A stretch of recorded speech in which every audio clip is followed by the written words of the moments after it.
had the soundtrack. Oh my god, of course you did.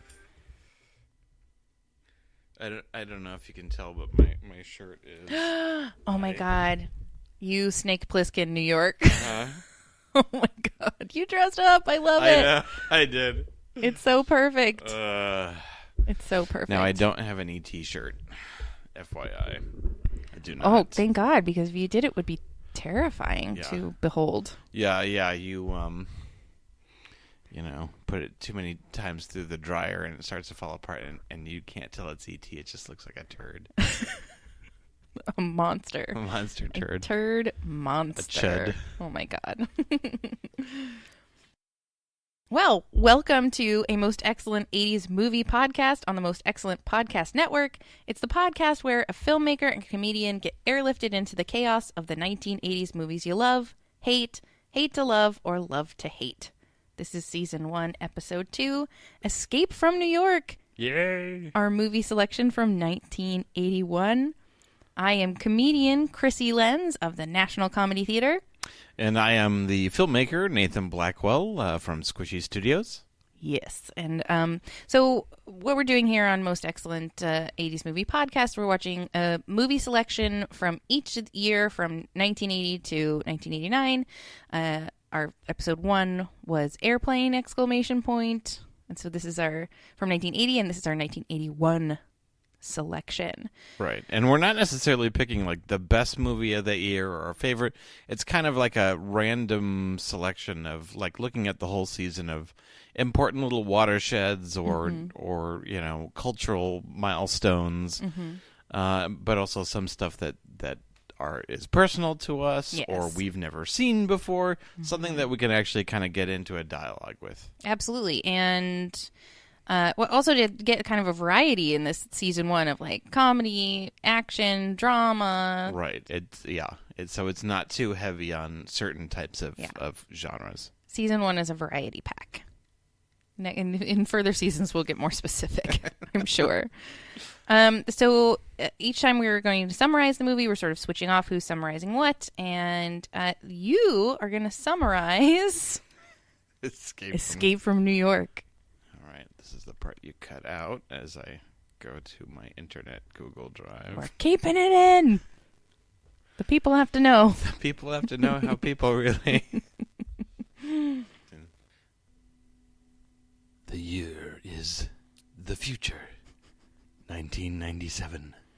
Crime is out of control and the island of Manhattan has become a maximum security prison, which seemed like a good idea at the time until Air Force One crashes with the President of the United States inside. Now the world's greatest leader is a hostage in the most dangerous place on Earth, and only the deadliest man alive, Snake Plissken, can save him. Play the trailer. Play the trailer. Oh, now I gotta load up the trailer. I could have been doing that the whole time you were... Efficiency!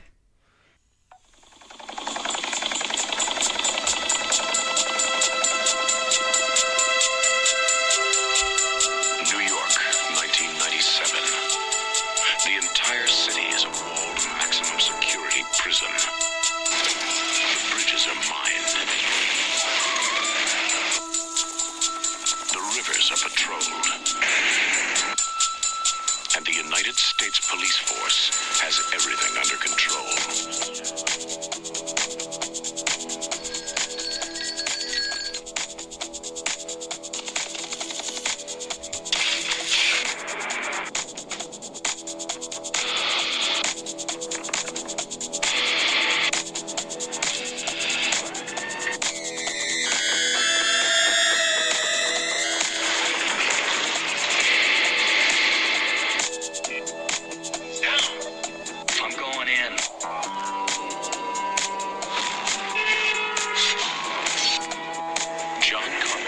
Escape from New York, the high adventure of the future. One man must go in where no man has ever gotten out.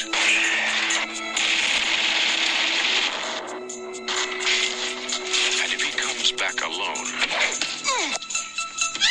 his nightmare has just begun. Who are you? John Carpenter's Escape from New York. Heard you were dead.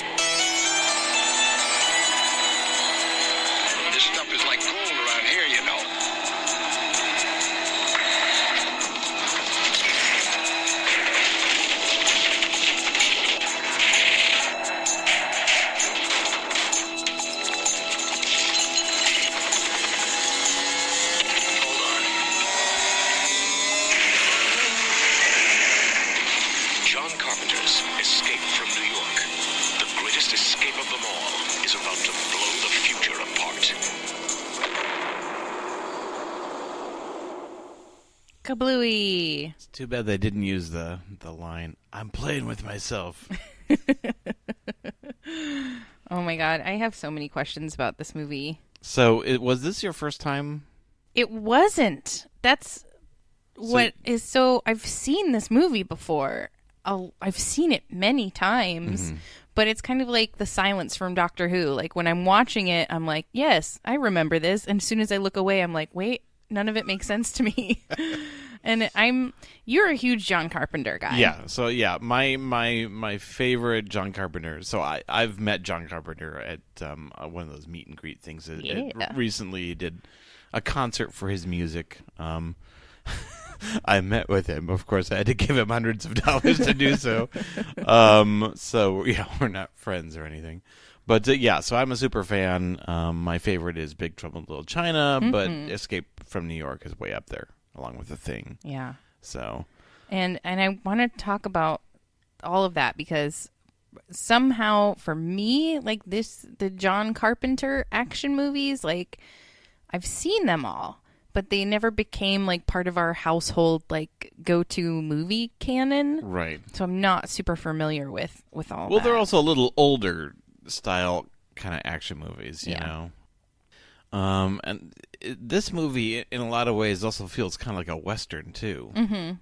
I mean, admittedly, Kurt Russell's kind of doing a Clint Eastwood. Oh, yeah. You know? Absolutely. And 100%. And it's fun to then watch, like, Big Trouble in Little China, where he's straight up doing a John Wayne. Yeah. You know, that kind of John Wayne swagger, you know? He's bravado. Kind of, yeah. So, Pork Chop Express. Yeah. Okay. So just to put it in context, on the day that this came out, this is also a 4th of July weekend movie. So, or 10th of July. So close to the 4th of July, not quite on it. It came out on 10th of July, 1981. The president was Ronald Reagan, as it will have been for the rest of our podcasting. Another famous person we've never heard of was born, Alexander Tunchev? Do you know who that is? Maybe we don't need to include they should that put it in in every context, episode, right? Yeah. Right? Famous person, famous for this, like, because I've never heard of any of the people. People were listening to Betty Davis Eyes, Being With You by Smokey Robinson, and Endless Love was one of the most viewed releases of 1981. Cardinal Sins by Andrew M. Greeley was one of the best-selling books, and people were watching a show called Bellamy on TV. Like, I've never heard of that. Bellamy. Dun, dun, The dun, show. dun, dun. I don't know any of that. Again, I don't know what any of that stuff is. So, what is your history with this movie? So I didn't grow up watching John Carpenter movies. It wasn't until kind of my teenage years that it was. A lot of people, their access point is Halloween, but for me it was like Big Trouble in Little China, The Thing, Escape from New York. Eventually, like I came relatively late to, I think, Escape from New York. I was probably like 19 or something like that. But yeah, it was one of those ones where it didn't make a huge impact on me, but it kind of, with more times I watched it, it hung on, you know, and it has, I think, a lot to do with the character of Snake Plissken, and you know, in some ways he's kind of, again, kind of like this Western hero to where he is a bit of an island unto himself. Yes. You know, he's one of those old sexy island with flowing locks. Yeah, that would be another great companion piece, is Escape from New York and Captain Ron. Oh, yeah. Part of the Kurt Russell gun show collection. Eye patch and the Eye Patch trilogy, of which there is not yet a third movie, but hopefully we can wake up. Escape from L.A. Oh, yeah, that's right. So there is a trilogy. Yeah. Okay, so yeah. So I think I saw Escape from L.A. in 1996, like at the movie theater, and was like, oh, interesting. Right. And then went back and watched Escape from New York and was like, oh, I get it. Yeah. Yeah, so I definitely had seen, so I saw Escape from LA in the theater too, but I had definitely already seen Escape from New York by then. So I have a lot of questions about this movie. I do. And I there are so many things I love about it. Starting with the fact that I think there should be like a Netflix category. You know how sometimes they come up with just like the most bonkers category. There should be a Netflix category that's like movies who put the distant future dystopian apocalypse way too close. Way too close. Yeah. So, of course, the terrible future of this movie is 1997. And I think in Running Man, it's 81. 2015? Right. Yeah. Or 2017? It's like now-ish. And Demolition Man, I think they also jump ahead to like 2020 or something. It's like go like, real far. Yeah, because 40 years feels like so far away, but it's gonna be here before you know it. Yeah, I think it's that problem of 40 years or 50 years from now seems like forever away. But 40 years from now, we will be in a dystopian apocalypse. Right. Surely. No question. But it's almost like for everyone, that number seems way further away than it actually is.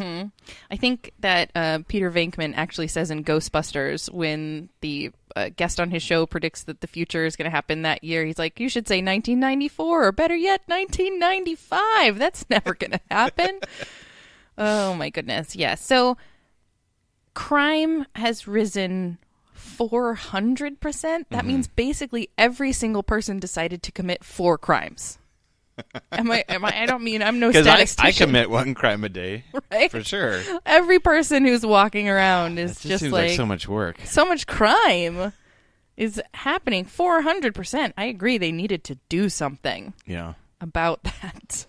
Well, they go into a lot more with that in the sequel. Not that we're necessarily covering that, but I feel like remember. I wouldn't be surprised if they've annexed Canada. Because wasn't there like some Canadian references to like the war in Canada in this one? Look, there was a lot of confusing stuff. The thing that I don't ever understand is why is Snake getting put in the prison? Why is it getting put in the prison? Why? So okay, so he was already. Some of this helps with the deleted scene. So he was already being arrested, and he, as a criminal, was going to be thrown in there anyway. Yes, and I got right. that. And so, everyone knows him. So he is a legendary soldier / outlaw. He went bad, like a Malcolm Reynolds type. Yeah, so he was legitimately part of the army. Mm-hmm. You know, so he was special forces. Mm-hmm. And then at some point he said, "F you, everyone," and he's going to do his own thing.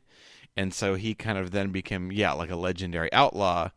And so he's going to go into the prison anyway, and B, Hawk, played by Lee Van Cleef, knows that this guy's his skills are legit.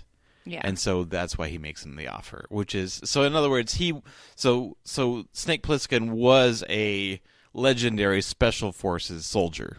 Okay.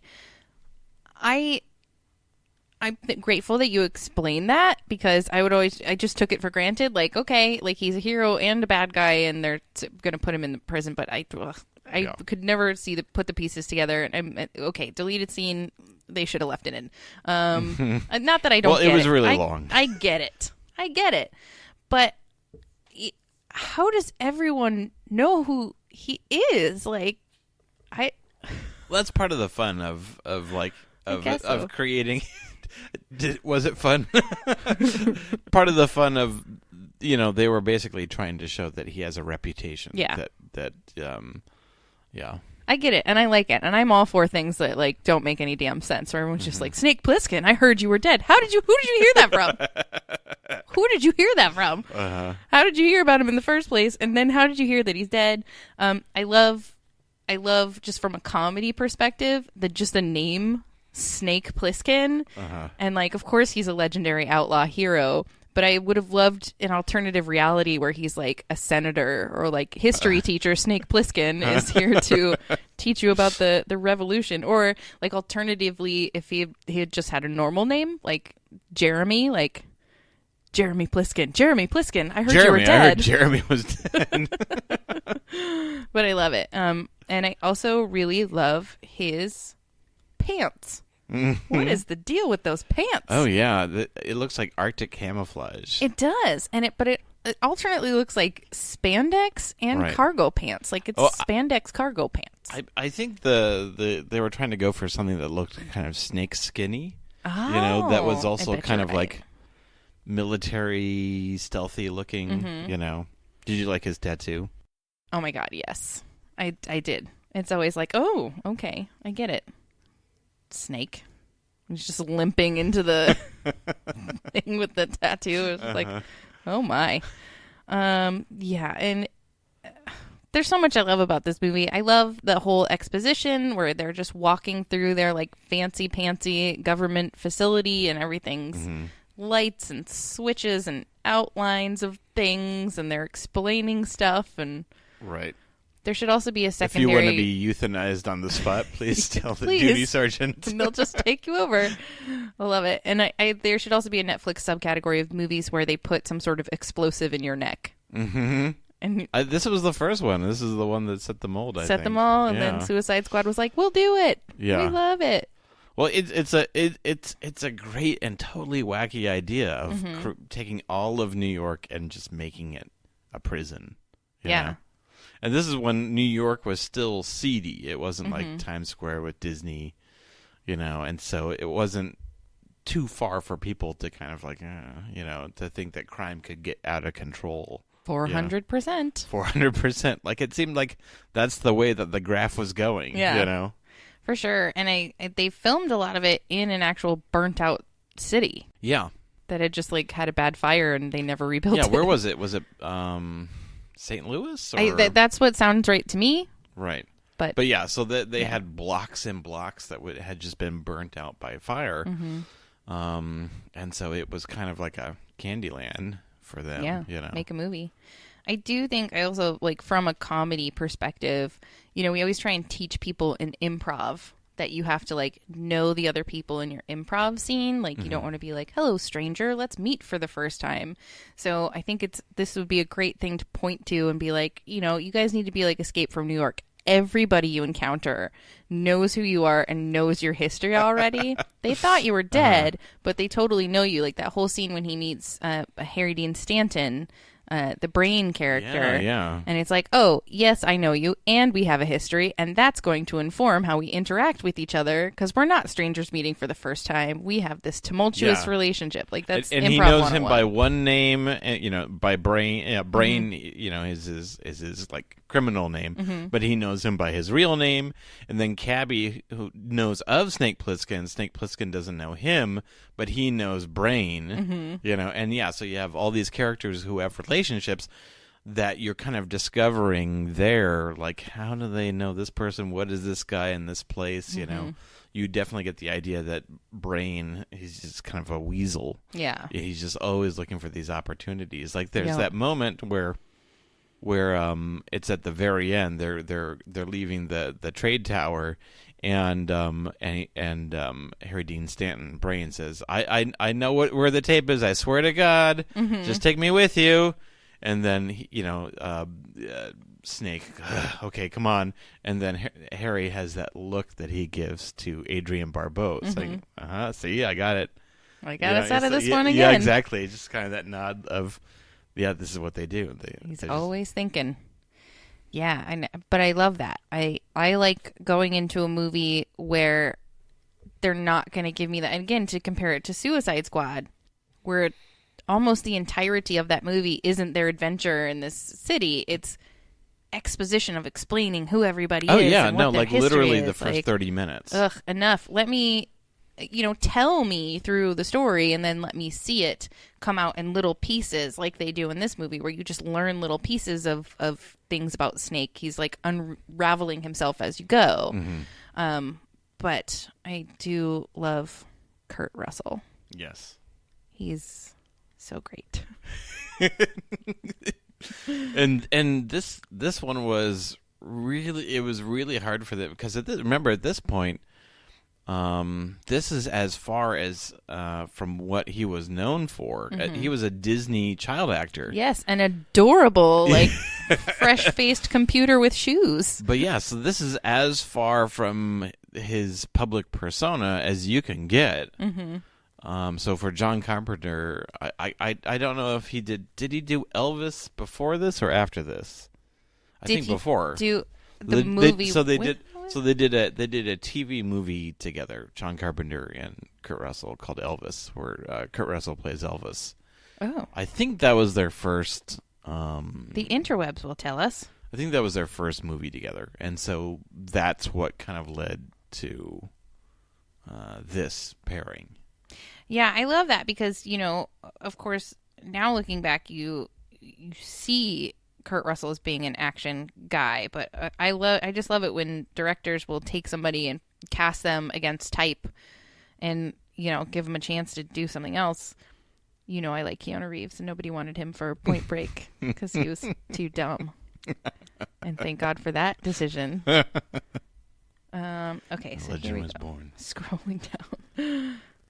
Elvis TV movie 1979. Okay, Escape from New York 1981. Okay, great. So yeah, that was their first time working together. Yeah, and before that is a lot of TV shows. It's a lot of Disney. So thank you, John Carpenter, for the gift you have given the universe, which is sexy Kurt Russell. I like him as a performer though too. Like he has that sort of magical quality of just that mischievous wink. Just it's part of who he is. It's like he's just blinking when he winks because he's just got one eye. Yeah. But whatever character he's playing, you always know that there's some like secret, mischievous, like inner life happening there, which is and he's not an invincible hero. No, like Rambo is, like in the second one. He gets the shit kicked out of him. Yeah, and he's also there's like times to where he's pushing back really hard, and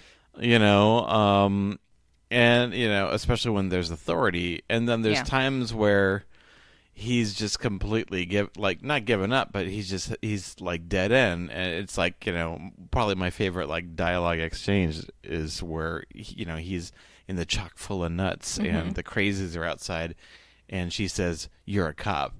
And he says, "I'm an asshole." And he just kind of had it at that point. Yeah. But I love that moment beforehand where he finds the empty escape pod and he doesn't see the president, and he's just looking around, and he just sits down on a chair and he's just like, fuck. What now? Yeah, that's just a great moment. He's, that great kind of human moment to where there's plenty of times to where he is just at his wit's end, especially at the very end where they're trying to get over the bridge, and he's got like a minute and a half left, and he's like, "Maggie, come on, we've got to go," I'm literally on a clock here. There's so many things I love about this movie that are to me so 80, like the 80s things that I love that I just feel like are all over this movie. Like the fact that they had a thing in their office that said Master Life Clock. They had all of this sitting around. They weren't like scrambling to be like, "Tech guy, what can we do? What's a fail safe?" They were like, no, I've had this. Remember I presented this to you at last fall's invention fair? We bought the Master Life Clock. We got it. You want to use it? We bought those neck things, the neck charges, remember? And the thing to put them in and the thing to disable them. We spent $1 million on all this stuff. Let's so this was like one of those first movies that had like these homing device things, like these giant devices, and so they had to really explain the whole concept. It wasn't just like, "Oh yeah, that's a homing device." They really had to sell these ideas because they were kind of brand new. Yeah. And I love the huge watch. I feel like you need to have like a replica of that watch. Yes, that sounds like a great idea. I'm gonna write that down. And I love the wireframe stuff that they like built because they couldn't afford to make it, so they like built a model of the city and put that's great. Yeah, so some of the James Cameron. Yeah, the green when there's some parts where you see on computer screens that are like green wireframe CG, and things like that. When you see it on an actual screen, it's probably like, when it's very simple, that's actual like computer graphics. But a lot of time when we're actually weaving in between them and things like that, it's made to look like computer graphics, but it's actually not. It's like a practical effect. Yeah, they didn't know how to make something that complicated, so they did that all with like green, like fluorescent tape. Yeah, that's crazy. Yeah, but I do love the idea that like a young James Cameron is like, that was a lot of work. Someday I'm going to build an entire world out of just computers, and Zoe Saldana will be there. Like. He's just living his dream. She's just a small child right now, and it's a little creepy for me to imagine her as a giant blue lady with a hair tail. Yeah, I think it's so cool. I just want to live in a world that is full of those kinds of screens and switches and people in lab coats who are like, tell him. And then there's a large metal table with ninja stars and silencers. And be great. Here's all the stuff you want. So great. But I want to live there and not necessarily. I can't wait for 1997. It's gonna be great. But don't put me in the prison side. Although, like, it seemed like there were a lot of people who were genuinely more happy and better off in this lawless city. Yeah, they were working it out. They had the moment that always thrills me when I watch this is like, thank God. They have thespians. There's a place for me. Like, I've always wondered. There's a theater scene. Yes. What will become of me when the apocalypse happens? There is a musical number in Escape from New York. And I imagine myself, because I've committed 4 crimes, 400% my normal rate, and I'm like, guys, get it together. We have been rehearsing this for weeks. It's time to go live. There's an audience full of crazy people who might kill us. Steven, remember your cue. You're coming in too early. It's shuffle ball step. Yeah. Get it right. I was just so pleased that they still had an appreciation for the arts. There's some people who I know who would thrive in a lawless Escape from New York. Be okay. World. Yeah. They're going to be okay. All right. What the heck else do we need to talk about? You explained to me why people know him, but I do just love it. Snake Plissken, I heard you're dead. Yeah, there's a lot of a lot of great things that are just never explained, and that's designed to be that way. Like, what the hell is the tape? Like, what is the tape? Is just a recording? What? I don't understand what the tape was all about. I love when Hawk is explaining. It's like, do you know anything about nuclear fission? And Snake is like, yeah, okay. Like, don't tell me anymore, please. Please stop. Yeah. And then I didn't understand the choice to destroy it, except to just be like, "Fuck you." Yeah. Well, the correct term. You wouldn't call him an anarchist. He's an anti-establishment. Sure. Like, and you have to, basically America right now is kind of a totalitarian quote democracy.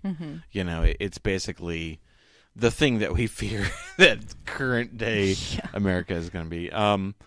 It's basically like, it's not a good regime right now. It's like, because of like all the crime and everything like this, people have kind of been rallied by fear, and so very much like Snake is kind of against that establishment. Like, he probably would, in any environment, he'd be anti-establishment, anti-authority, but with America in this setting, it being kind of a totalitarian regime, he has no problem dicking them over. Yeah.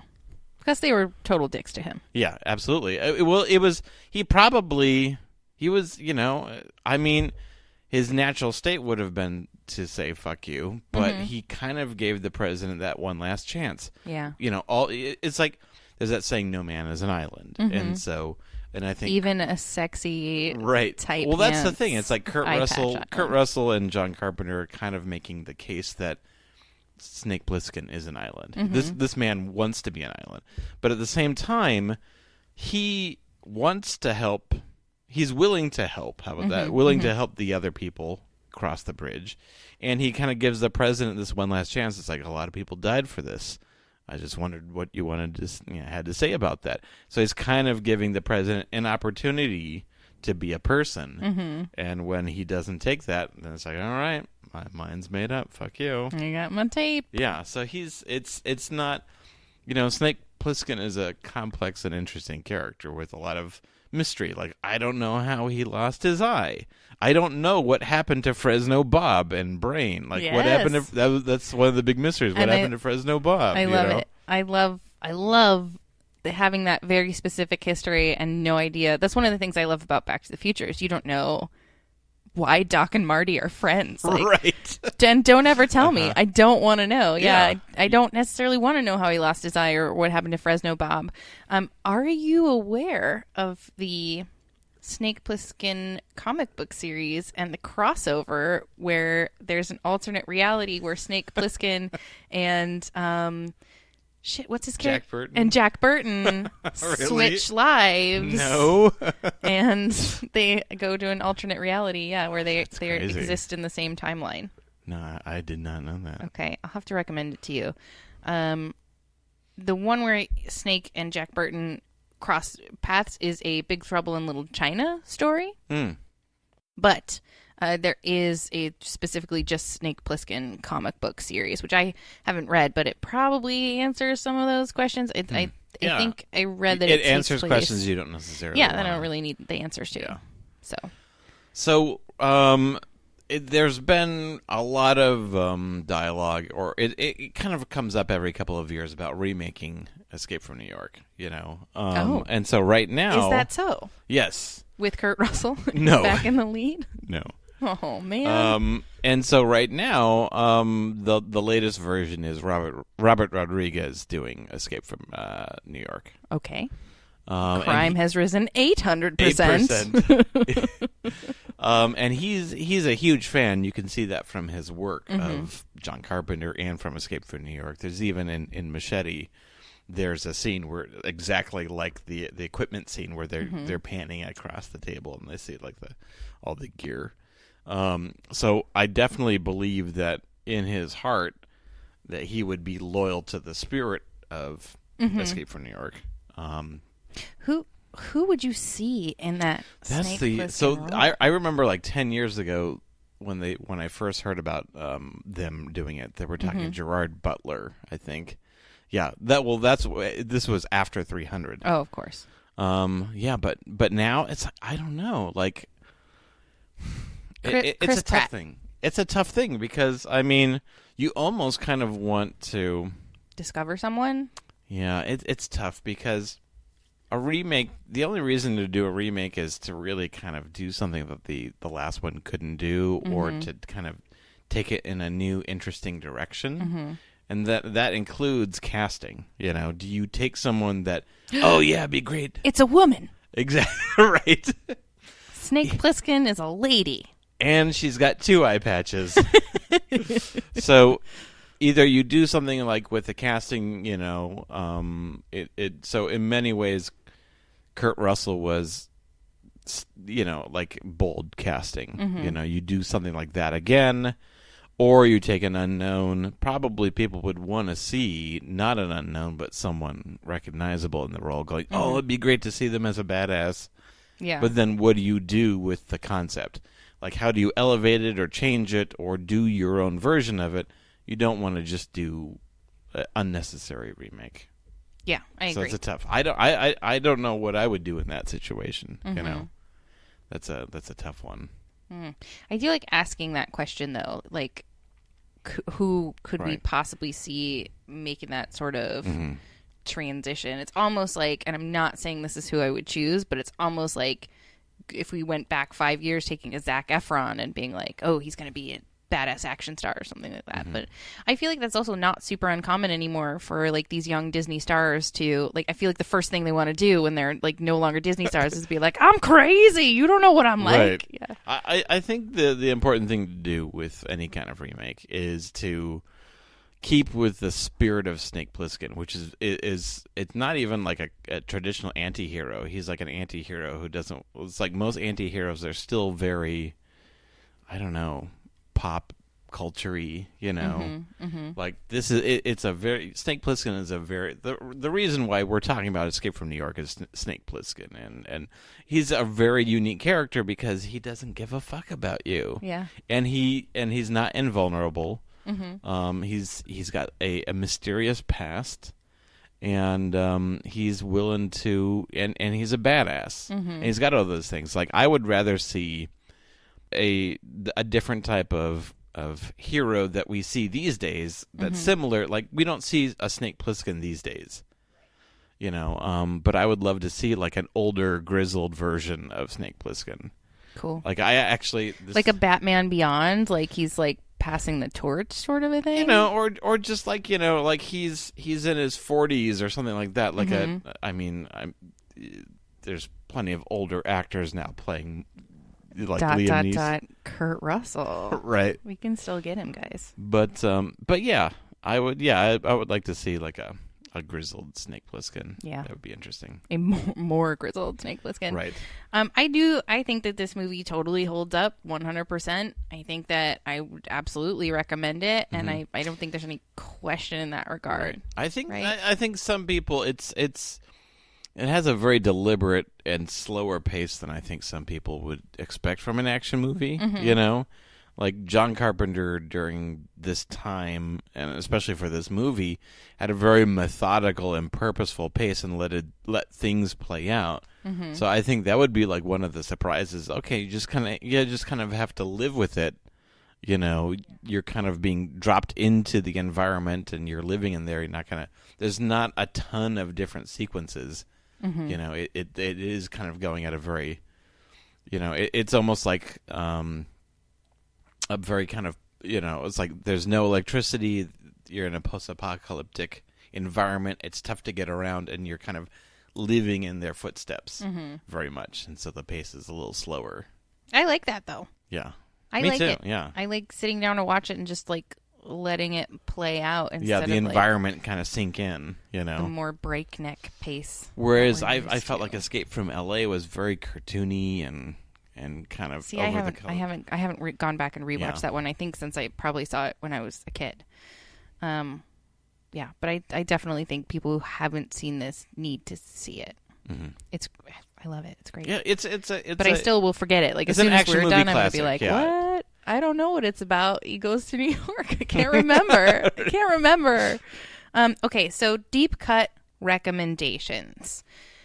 Everybody knows IMDb will tell you, Netflix will tell you, Rotten Tomatoes will tell you, if you like Escape from New York, obviously you're going to like other John Carpenter movies. You're going to like other retro futuristic, not too far post-apocalypse movies like Running Man, stuff like that. But we're going to go a little deeper. And so we decided that we're going to both recommend a movie. Just as like the further adventures of like, if you enjoy this. If you want to dig deeper into this, like if you dig Escape from New York like we do, and you want to dig a little deeper into the subject or the world or whatever, these are our recommendations. And then we're going to talk about something that's not a movie. We're each going to recommend something that's not a movie. I know, right? So start with your movie. What movie would you recommend? So my movie is called Lockout. Oh, I've never even heard of it. And so, it's an interesting movie. Some of you may have heard it. It stars Guy Pearce, and effectively the premise is more or less exceptionally similar to Escape from New York. Oh, what you mean that people use the same premise for more than one thing? So, John Carpenter and then the studio that made Escape from New York sued Luc Besson, who was the writer-producer of Lockout. And in, I think, a French court, they won a plagiarism case against Lockout because basically the whole idea is that it's in the future and the president's daughter is in the most dangerous prison ever, and then they send the Guy Pearce character, who's like whose name is Lizard Jenkins. His name is Snow, and so they send him in to go rescue the president's daughter, etc., etc. Is it a good movie? I don't think it's. I haven't seen it, and so it's one that I'm going to investigate. But it's interesting to watch and see what kind of like a dubbed you know, a second generation, a copy kind of Escape from New York. And then here's the thing: there's the European and French courts. In some ways it's easier to get a plagiarism case to win. Okay. In there that it is in America. We're much more severe when it comes to plagiarism, copyright, and all those kind of cases. So most likely they sued him in a French court for that reason, because it's a little easier. So it might be one of those cases to where they were mostly inspired by, you know, these overtones. Mm-hmm. So I would, if you're interested, watching that as a side-by-side comparison case and see what you think. Interesting. So I went an entirely different way. Of course. I am going to recommend, just based on love of Kurt Russell, the movie Overboard, because if you haven't seen it, for a couple of reasons. One, because it's a 180-degree different Kurt Russell from Snake Plissken. He plays this like really sort of silly, grubby dreamer character with his head in the clouds. And it's a really great movie. It's a hilarious comedy. It's him and Goldie Hawn. Come on, you gotta love it. And Overboard for me is one of those movies where you watch it with modern eyes. You look at it with today's eyes, and you just think this really is creepy. It really is creepy. This is the story of a horrible person who gets a traumatic brain injury and then is essentially kidnapped and held hostage to do housework. It's about Stockholm Syndrome, essentially, and yet it's charming and adorable, and you're on board for Overboard the whole time. And I think I'm recommending it because they are remaking it in a gender swap reversal. Oh, nice. Anna Faris is going to be playing the Kurt Russell character, and the fancy brain trauma kidnappee is going to be a dude. So cool. That's happening. They're filming it. See, and that's now. You know, and that's a fun way to do a remake, is that you take the same general idea, but yet you twist it in a way that gives it new kind of life. They're also remaking Splash in a gender swap with Channing Tatum as the mermaid. I don't know when any of those things are coming out, but yeah, I recommend watch Overboard. You'll love it. It's amazing. Okay, so something that's not a movie. I'll go first. Okay, great. So that you can have a second to perfect. think.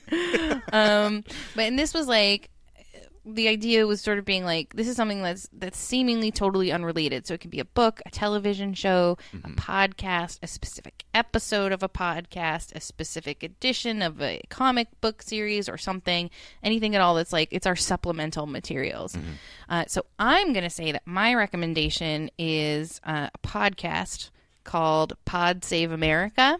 And it's sort of admittedly with a liberal bent. If you're not into liberal politics, don't check it out. But it is sort of an insider look from a bunch of speechwriters and people who worked under the Obama administration of what's happening today in politics and sort of the context of what it means historically and held up against the norms of the past and things of that nature. So if you don't want crime to raise 400% and for us to turn one of our islands into a prison, if you don't want that future, if you don't want the 1997 of 1981 to become the 10 years from now of today, pay attention to what's happening. Pod Save America. Recommended. Awesome. Stand by. Okay. All right. So for my recommendation, I'm recommending John Carpenter's brand new album called Anthology. Oh. Movie Themes. Nice. So John Carpenter, a huge part of John Carpenter's movies is John Carpenter's music, and he does all the music himself.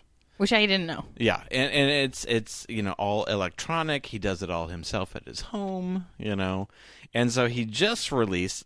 He's been kind of having a renewed career show of performing music around the country. You know, he had his Lost Themes tour, and now he put out an anthology of his movie themes from 1974 to 1998. And so Awesome. that includes, you know, Starman, Dark Star, Christine, you know, Prince of Darkness, Escape from New York, and The Mouth of Madness, all that stuff. So I would say if you really want to get more into John Carpenter, his music is like a vital part of that. And so that would be a great way to kind of start and get in there. I love it. Perfect. Perfect recommendation. Nice work. Be sure to join us next time on a Most Excellent 80s Movie podcast. I'm never going to get good at saying that. Right. Be sure to join us next time on a Most Excellent 80s Movie podcast when we are watching E.T. from 1982. The Extraterrestrial. Which I am dreading. Because that movie traumatized me as a child, and I have not seen it since. Right. I'm going to make my kids watch it and hopefully traumatize them too. Well, that's great. Yeah. This is the first one on our list that I remember seeing as a kid, that I remember in the theaters. I was just old enough to remember when it came out. Love it. And the phenomenon. We're getting into it. Okay. You can find us online at mostexcellentpod.com. Head over there, find all the supplemental materials and fun links and things from this episode. You can join us on our Facebook group, which is the Most Excellent Facebook group. We're on Instagram at Most Excellent Pod. And of course, you guys know how podcasting works. Like, rate, review, thumbs up, stars, hearts, bars, green clovers. I mean, when I go to stuff. new podcasts and I'm looking at that, I see like, okay, well, is this? I look for reviews. You know, I maybe won't read them, but I'll see how many stars it has. And so it definitely helps when new people are checking out or want to invest in a show. For sure. And also, like, tell people with your face. Use your face. That again? I know, right? Interact with humans. Text them. I don't know. Use your thumbs. Whatever. Just so you know, let people know if you like us. And as always, on a Most Excellent 80s Movie podcast, be excellent to each other. And aren't you Snake Plissken? I heard you were dead. All right, and of course, if you want to find me and Nathan, here's where you do it. You find Nathan at... so I am at Squishy Studios if you want to check me out on Facebook or Twitter or Instagram. We also have a squishystudios.com. That's my production company. We make short films, web series, and the web series Voyage Trekkers. Which is amazing. You definitely need to check it out. Also, do yourself a favor. Watch Logan Must Make Star Wars. It's one of my favorite things. And you can find me at National Comedy Theater if you're in the Phoenix area. It's nctphoenix.com. You can actually see my actual human form doing comedy for you. Not just you, other people as well. But you do have to pay money. You do. It's not free. You do. I don't know if people are listeners and they're like, "Hey, I listened to the podcast." That's true. We should give a discount for me. I'll be like, I don't know. I'll give you a 2-for-1. Don't hold me to that. I don't know. Find me online. We'll let you know. Send us a picture, then we'll tell you. All right. Now this is really the end. Bye.